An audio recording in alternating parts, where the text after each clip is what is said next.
What is going on, alpha males? Welcome back to the Alpha Male Podcast. Today, we're going to pick up in our Civil Unrest series. Today is going to be on bugging in versus bugging out and disaster planning. Before we get into today's episode, don't forget to like, subscribe, leave a review. If you want to support, please consider going to goodshepherdtraining.com and checking us out on Patreon, clicking on the Patreon link. I want you to do that because you think the content is worth something, that it's a ministry worth supporting, but you also get some cool insider content there as well. I'm going to plug in the normal bio, and then I'm going to talk a little bit more about some specific experience and troubled times God's gotten me through in regards to civil unrest. If you want to skip the regular bio, skip around 3 minutes and 45 seconds from where it starts, and we'll get into the bio and then the topic. Who am I? First and foremost, I am a servant of God and a follower of Jesus Christ. God is number one in my life, and everything that I do in this podcast is no different, and I don't apologize for that. A little bit about me in the background. I grew up, I guess what you would consider a heathen. Didn't grow up a Christian, but I grew up in the southeastern United States, what most would consider very poor. Hunting and fishing and shooting.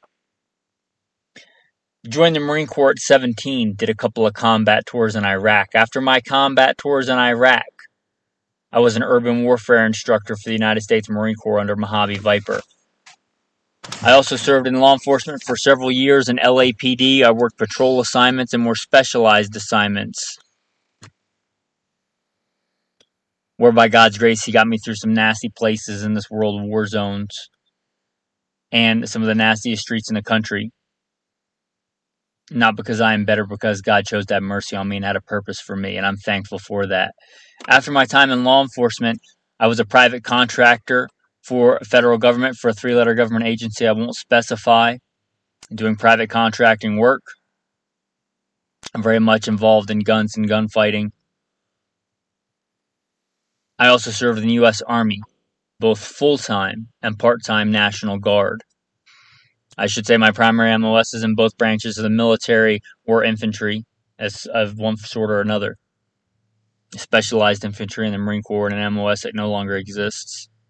I started competition shooting even before I joined the Marine Corps at 17. I won my first gold medal even before I joined the Marine Corps at 17. I've been blessed by God with the talents He's given me to win more shooting competitions than I can remember. I've won most of my competitions in rifle and pistol, but I've also competed in archery and shotgun and even muzzleloader, knife throwing, hatchet throwing. I've competed in all that.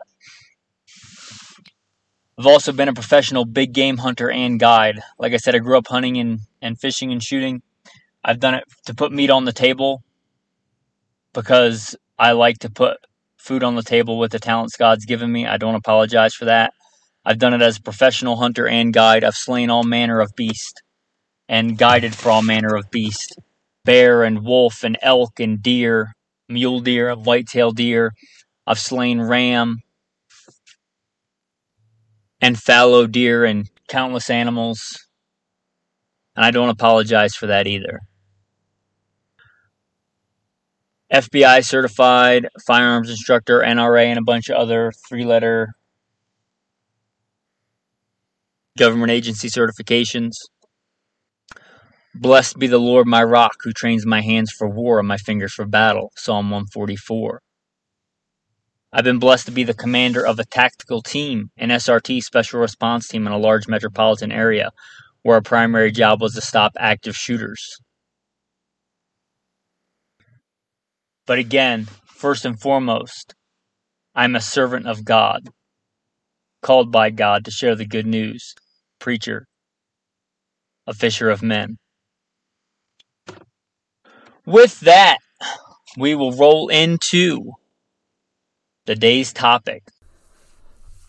So a little bit about the things I've seen in life as it pertains to civil unrest and rioting.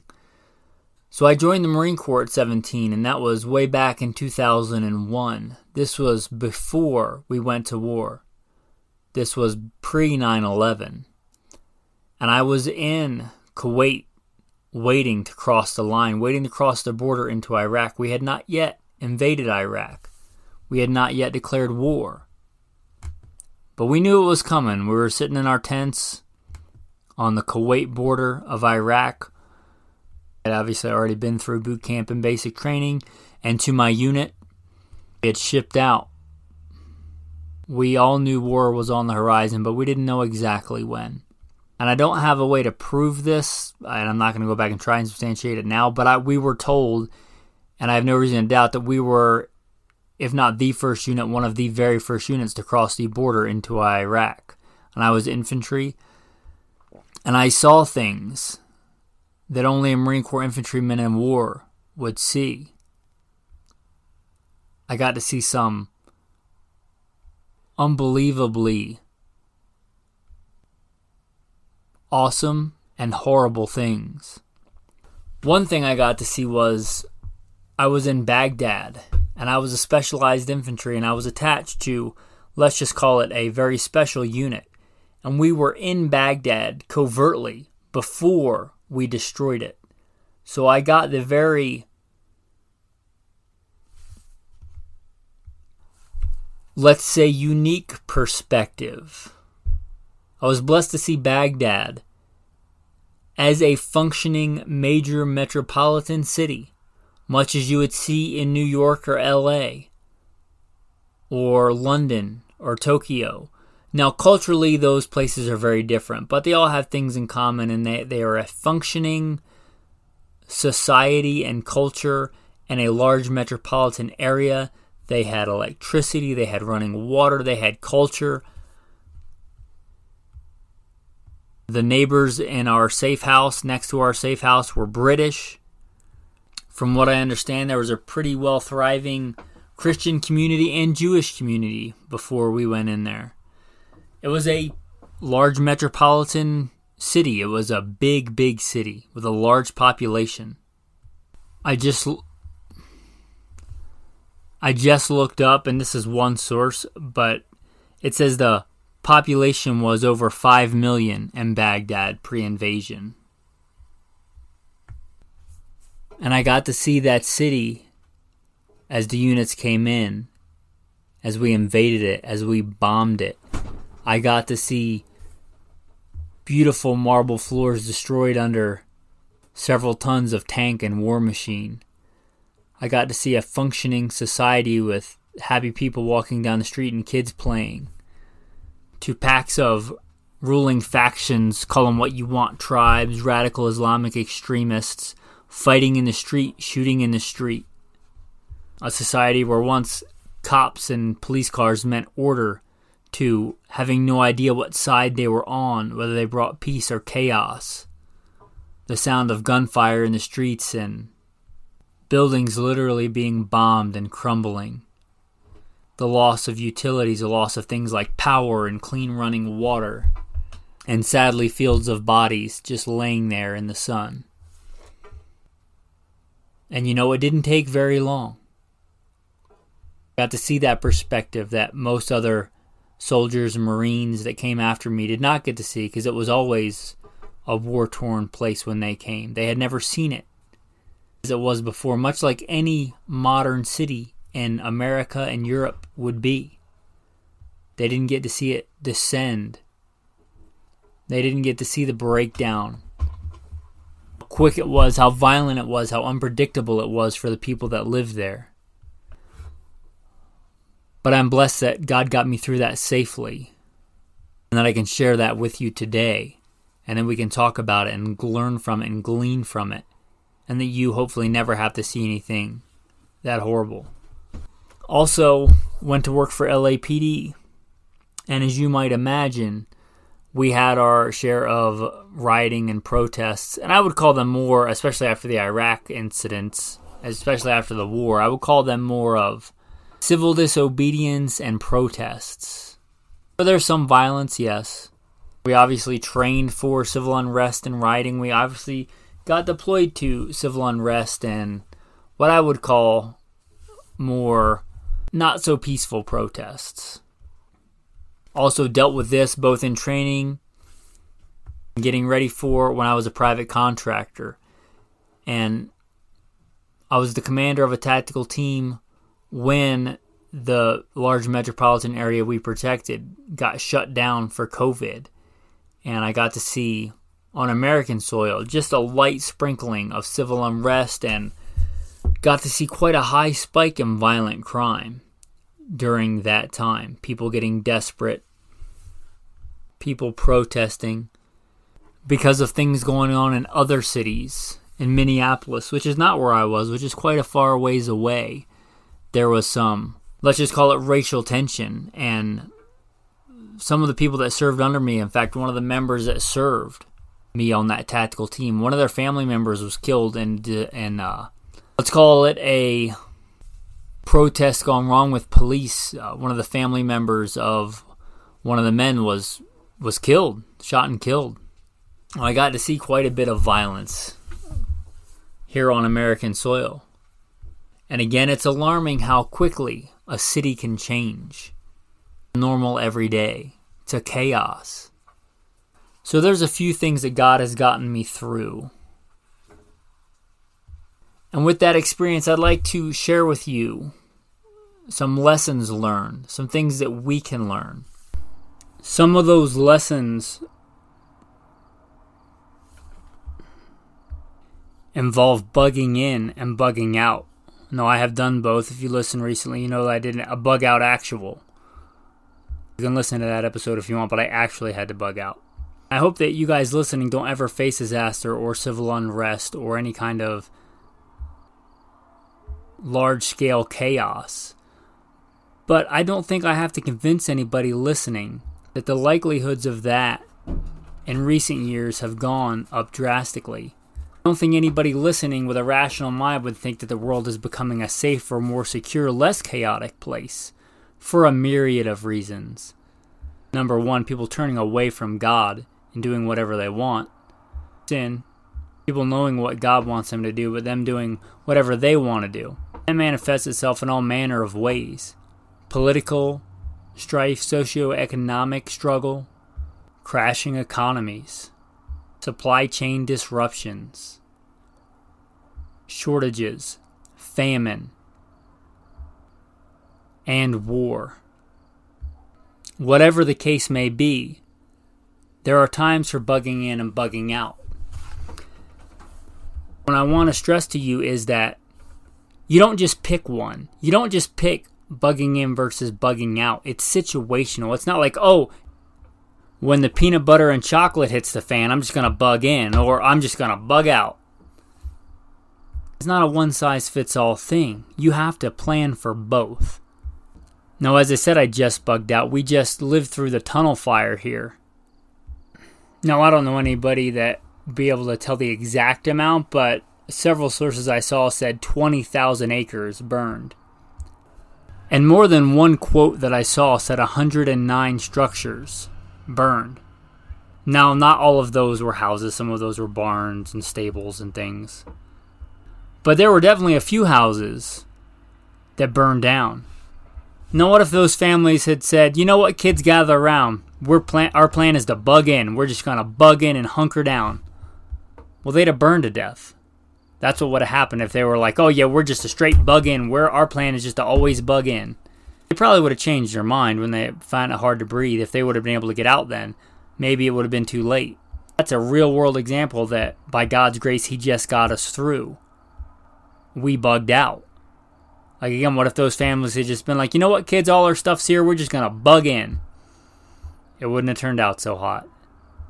What about if you live next to a nuclear power plant and that nuclear power plant starts to melt down and there's a giant cloud of fallout coming just towards you and you can leave the area and avoid it before it ever gets there? Got a couple of hours warning.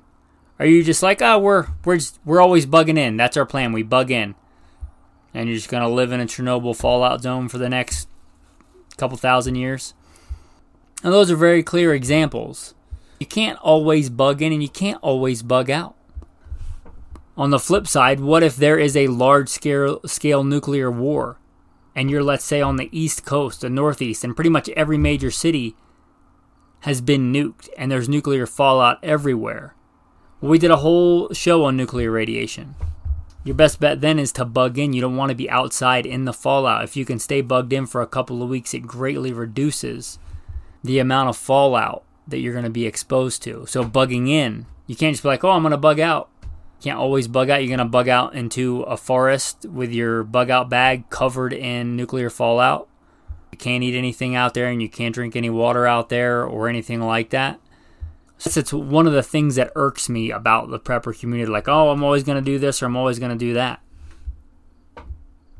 Well, I'd say then you're a poor survivor. The number one goal of survivalism, being a survivalist, is to survive.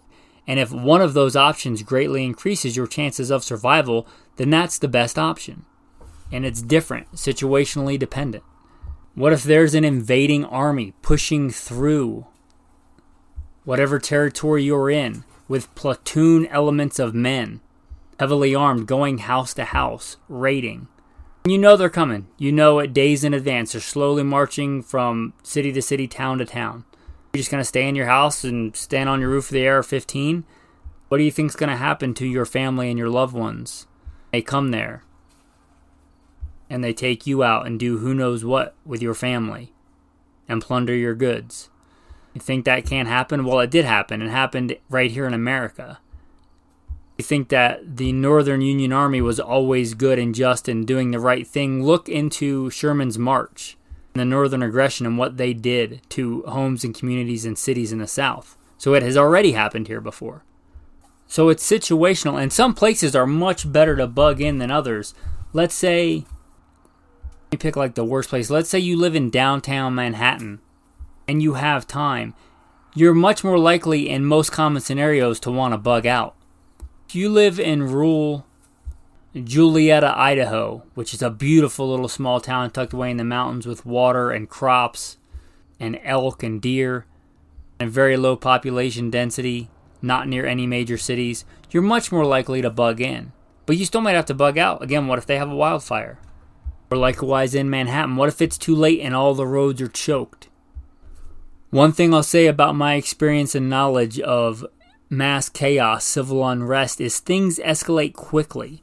It could be totally normal in the morning, people going to work, people drinking their coffee, and it can be utter chaos with people dying in the streets that evening. It happens that quick. It can definitely happen that quick. That being said, a lot of times your window for leaving is short. I would encourage you to have set things in your mind, like when we see these things happen, it's time to leave. Because what a lot of people will do is, it's not that bad, it's not that bad, it's not that bad. And then before they acknowledge that it's bad, it's really bad, and they've lost their window of opportunity to get out. If you've ever lived in a big city, you heard that I was LAPD. I know how bad the traffic can be on a normal day during rush hour, when a very small portion of the population is going in one direction or another. Imagine then if almost everybody in that city is trying to go in one direction or two directions. If you don't get out first, you may not get out. Let me be clear about something else. I totally and completely trust in God's divine protection. He's gotten me through 2 combat tours in Iraq and some of the nastiest streets in LA. I've seen more men die on my side and on the other side than I care to recall and recollect. But God's got me through that, and I believe completely in God's divine protection. God is my shield, my high tower, my fortress. I believe in God's protection. I have faith in that. But that doesn't mean you don't have to leave.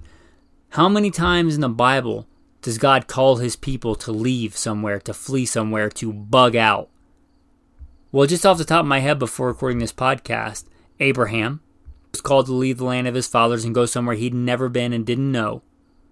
Abraham, the patriarch, whom God chose to be the bearer of the seed of his people, he called him to bug out first. Joseph was called to leave the land he was from and go to Egypt, to bug out to Egypt. Why? Because he was called to get ready for a great famine. Likewise, Lot, he was called to bug out with his family. Why? Because the city he lived in was evil and full of disgusting and wicked sin. Are you seeing any parallels?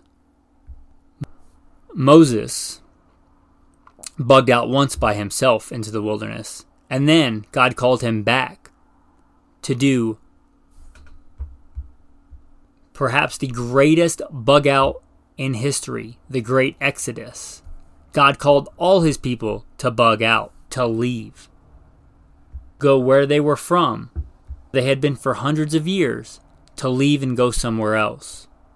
Likewise, David had to bug out. He had to flee. He had to flee an oppressive government and flee to the desert and to the wilderness. A man after God's own heart, a man whom God loved and protected. He still had to bug out. So those are not one or the other. For it is written, they declared plainly that they were strangers and pilgrims on the earth. For if they had been mindful of the country from whence they came, they may have been permitted to return. But as it were, they sought a better country, a heavenly country. Hebrews 11. So which one's right for you? Bugging in or bugging out? That's on you. That's between you and your prayer with God and whatever circumstance you're in.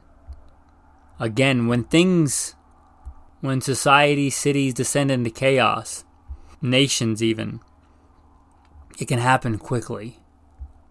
How long do you think it took us to sack or liberate Baghdad, whatever your point of view is? So things tend to snowball rather quickly. So make plans. Notice I didn't say have a plan. Make plans, plural. Your primary plan. Let's say for bugging out, your primary plan. If things get bad here, we're going to X. We're going to my cousin Jim's farm in Nebraska. If things get bad here in DC. Then have a backup plan. What if things get bad too quick and you can't get to Nebraska? Well, then me and my family are going to have to find the Potomac and walk out of DC. Get out of the built-up area. Get out of the city. Then have, after your primary and your alternate, have a contingency plan. I can't do either one of those, or both of those are bad options, so I'm going to follow the railroad tracks north. I'm just going to keep walking north on the railroad tracks until I get out of the chaos. Let me read you a correspondence I have with one of the patrons. Great guy.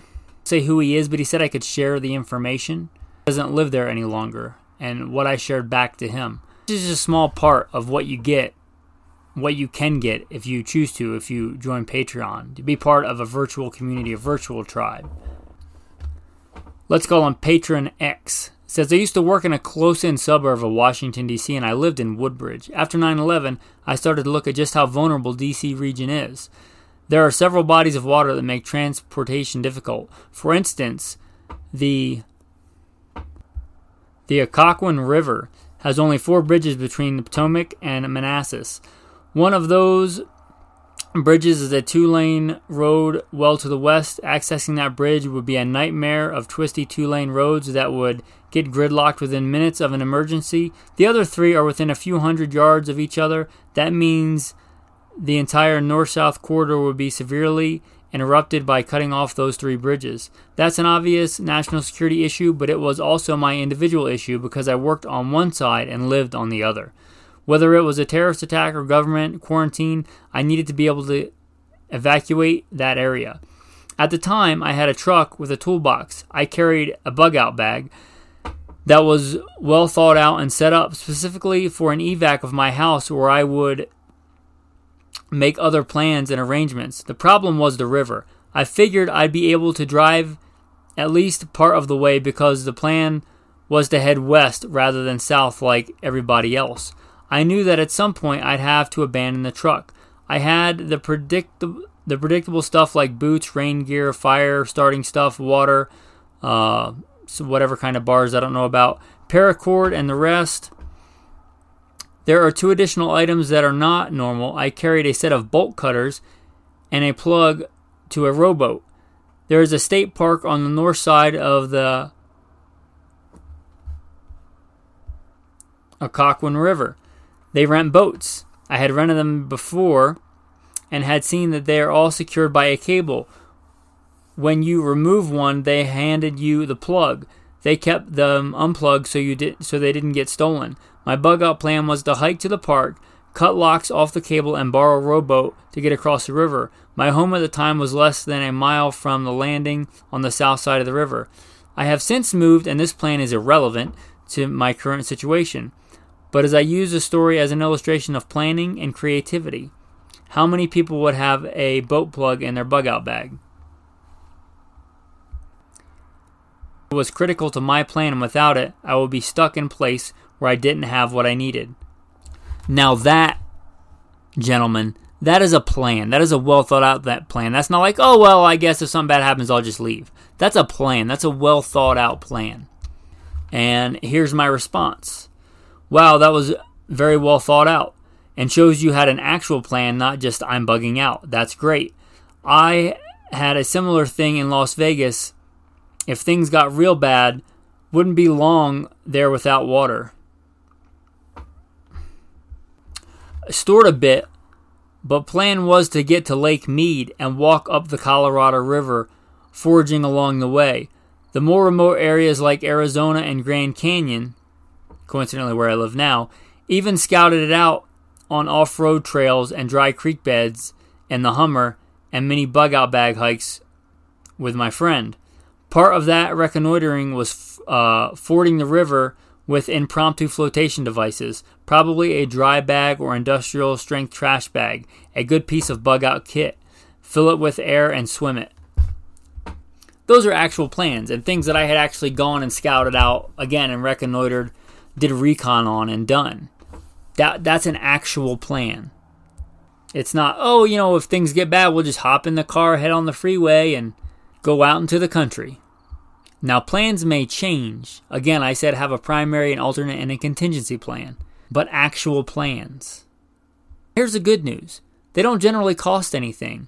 You can say, oh, I'm going to have a bug-out plan when I get a bug-out trailer and this and that, but you need to have a plan now. Again, I don't think you believe that the world is becoming a safer and more secure place. You're an alpha male. It's your responsibility not just to take care of yourself, but love your neighbor as yourself. That is the second greatest of the commandments. Love your neighbor as yourself. That notes that you love yourself and you value your own life. You don't belong to yourself. You were bought with a price. You were redeemed by the precious blood of Christ. You have value. You are important. You are worth saving. Love your neighbor as yourself. As an alpha male, you need to be ready to protect yourself, and save others, not just yourself. The widow and the orphan, the fatherless, the stranger. Be the good Samaritan. And to be that, be an alpha male and have a plan. I'll touch briefly on plans on bugging in. A lot of people will just default to bugging in because it's easier. Oh, all my stuff's here, so I just got to bug in. That's fine. I hope that you have stored water and food, whether you plan to bug in or out. You have stored food and water. But I got this from Viking Preparedness, one of the people I support on Patreon. But one of the things he says, and I might paraphrase it wrong, but he says something like, the second you crack into your stored food, you start the countdown to starvation. How are you going to resupply food? How are you going to make food? How long is your water going to last? Where and how do you get and make fresh water after that? One of the biggest killers in a lot of natural disasters is dirty water, dysentery. So have actual plans. You may have the coolest operator, high-speed body armor, and the coolest Daniel Defense AR, but you're not going to be too cool if you're doubled over in the fetal position dying of dysentery. Even in warfare, a lot of times sanitation kills more people than bullets does. So have actual plans. Actual bug-in plan is not, I got a plate carrier and an AR-15. I'm ready for the whomever. Have actual plans. Actual plans are not, oh, I've got a gun, I'm going to hunt for food. Have you ever actually hunted? Have you ever actually taken and shed the blood of an animal on the ground and butchered it and eaten it? Because if not, that's not a plan. I have somebody that I know, and they're into preparedness, recently decided they were going to go with their wife and go on a long road trip around the country. I said, that's great. What's your gun that you're going to take? Because we're gun guys. That's how I know him. And he's like, I'm going to take my Bren. You don't have to know what that is. Basically an assault rifle. And I said, what about getting food? And he said something like, oh, I'll just shoot whatever animal it is in the head. And I said, have you ever actually done that? And I knew the answer was no, because if he had actually tried that, he would know how infeasible that is. You're going to shoot the dove flying through the air with your 223 semi-automatic rifle in the head. Cool gun, great gun. I even think it's a good gun to have on a road trip. But if that's your one long gun, that's not really a plan. That's not really based on reality. Again, a plan is not, I got body armor and an AR-15, I'm good. A good plan, let's say for bugging in, just take water, a very important resource. I have, let's say, you're bugging in, you say my plan is I have 50 gallons of water. It's clean and in containers, ready to go. I throw some in a vehicle if I have to leave, but if I'm bugging in, I have that. I have a rain catchment system. The water that runs off the roof is going to get collected into 55-gallon barrels, and then I'm going to put that in my Berkey, and I'm going to drink it, and the stuff that I don't need to drink, I can just wash with. I know the average annual precipitation here, and in all but a really severe drought, I'll have enough water to get by. That's a plan for bugging in for water. And then your alternate plan for that is, if that doesn't work, if for some reason we don't get precipitation, then I know there's a creek 2 miles away, and it's going to suck, but I can hike there and get water, and at least my family and I will not die of dehydration. I would encourage you to make plans now with what you have. Just because we live here in America and can get pretty much anything we want on Amazon delivered in a couple of days does not mean that stuff solves every problem. You need planning. And plan with what you have, and then if you are blessed with better stuff, then adjust your plans accordingly. But plan with what you have now. What's your plan for bugging out if civil unrest happens where you are, or a wildfire happens where you are, and you have to bug out tomorrow? Do you have a plan? Start working on one if you don't. Another big thing, make sure the people you love and care about know the plan. What if things go bad and you guys aren't together, or you get separated? If you're off at work and there's wildfire and the roads are closed, you literally can't get home. Family know, because communications are probably going to be down. Cell phone's probably not going to work in a big disaster. Family know where they're going. Do they know the primary bug out location? When that wildfire happened with my wife, she knew we had a bug out location. I said, we're going there. We're taking this route. We had 2 routes. I chose one and we went there. Like I said, this is an actual thing we actually did. We actually bugged out. Again, the important part of that is we had a plan. We had a location. It wasn't like, oh, we're just going to bug out. Like, we knew a place that we could go. Even here in Arizona that had water, that had food. Now, we had that stuff stored up, but if we had to live off the land, it was more than just a wildfire bug out location. It was our primary bug out location. But we had a plan, and she knew it. She knew where to go. So have plans, make plans, and then make sure the people that you know and care about know those plans. And have alternate plans. Have contingency plans. Plans don't always go well. Plans are not just something you can order off Amazon. It's something you have to go back and do work on and plan and actually think about it. You can't just buy your way out of it. You have to make plans. You can't buy plans third party. Watch and be ready. How many times in the Bible does it say watch and be ready? Part of that being ready is having a plan. So have a plan. And having a plan doesn't mean being inflexible. Obviously, if situations change, and that plan needs to change. With that, we're going to wrap up the main topic. If you thought this episode was worth supporting, if you think this ministry of trying to make stronger, more resilient young men is something lacking in our society and you want to support it, if you think that you're called to do so, again, goodshepherdtraining.com and go to Patreon. goodshepherdtraining.com and go to Patreon. With that, as a thank you for staying tuned till the end of the episode, the tactical tip of the day. We talked a lot about things getting bad and maybe having to leave. Part of that is packing a pack. If there's one thing an infantryman knows how to do, but there's a lot of things infantrymen know how to do. But as a former infantryman, one thing that we know how to do is pack a pack. So if you don't know there's a right and a wrong way, maybe more than one right way to pack a pack, but there are certainly many wrong ways to pack a pack. So a couple of quick tips. In general, the heavy stuff closer to your body and on top. So let's say, for instance, you had some fairly bulky but not heavy winter clothes in your pack. You should probably go on the bottom and towards the outside of the pack, whereas your spare pair of boots might go on the inside, closer to the frame, closer to your body. It carries better that way. Maybe you want one spare mag or two spare mags on your belt, on the hip pockets of your pack. But in general, if you have heavy ammo or something that you're taking, you want that close to the frame and higher up. Exceptions would be if you need something right away. If you think you're going to need something quickly, obviously that should probably be easy to get to and on the top of your pack. I'm going to give another tactical tip of the day because I think it's important. Purifying water, as I said, drinking dirty water is a major killer in a disaster and a lot of natural disasters. My really good friends one time were having this discussion because things were getting pretty bad in the city where we were. And I said, what about clean water? And he's like, oh, I just boil water.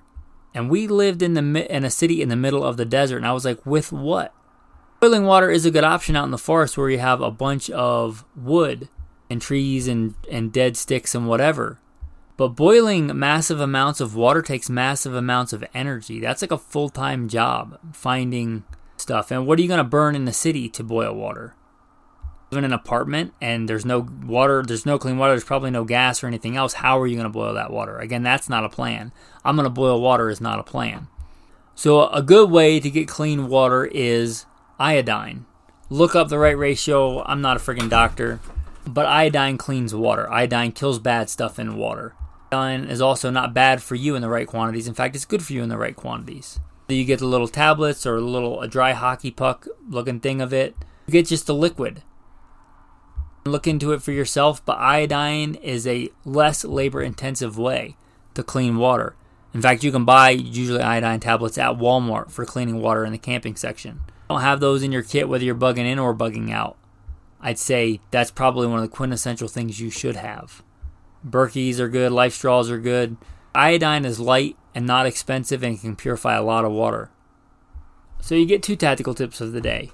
And if you thought any of those were worth anything, the fraction of the cost of a box of ammo, or probably the next thing you're going to buy on Amazon, consider going to goodshepherdtraining.com and going to Patreon. With that, men, I'm going to read to you Revelation 18. And I heard another voice from heaven saying, come out of her, my people, lest you share in her sins, and lest you receive of her plagues. Coming out of Babylon. I believe that's primarily a spiritual coming out. Not coveting the sin and decadence of Babylon. Come out. Be separate. Be set apart. Again, I believe that is primarily come out. Your heart, come out in your mind. Be separate from Babylon. But I believe, as we talked about earlier, it can be very literal. Lot had to bug out of Sodom and Gomorrah. His wife was reluctant, and she didn't make it. Let me read you some more. You'll find this in chapter 6 of Revelation. I looked, and behold, a white horse, and he who sat on him had a bow, and a crown was given to him, and he went out conquering and to conquer. When he opened the second seal, I heard a second living creature saying, come and see. Another horse, fiery red, went out, and it was granted to the other who sat on it to take peace from the earth, and that people should kill one another. And there was given to him a great sword. And when he opened the third seal, I heard a third living creature say, come and see. So I looked, and behold, a black horse, and he who sat on him had a pair of scales in his hand. And I heard a voice in the midst of the 4 living creatures saying, a quart of wheat for a denarius, and 3 quarts of barley for a denarius, and do not harm the oil and the wine. When he opened the 4th seal, I heard a voice of 4 living creatures saying, come and see. So I looked, and behold, a pale horse, and the name of him who sat on it was death, and Hades followed with him. And power was given to them over a fourth of the earth to kill with the sword, with hunger, with death, and by the beasts of the earth. You think inflation is bad now. A quart of wheat for a denarius. So you know how big a quart is, but a denarius, from what I understand, was considered an entire day's wages. So I would urge you, after reading that, to be circumspect, watch and be ready, and have a plan. Have a bug-in plan, a bug-out plan, a fallback plan, and a contingency plan. You likely need those more than you need the next shiny thing from Babylon on Amazon. I'm not telling you to not enjoy good blessings that you've been given and blessed with. He gives us all things richly to enjoy. I may enjoy those things, but God is my joy and my peace. I hope to never love anything like I love my God. With that, men, thanks for listening. Have a blessed day.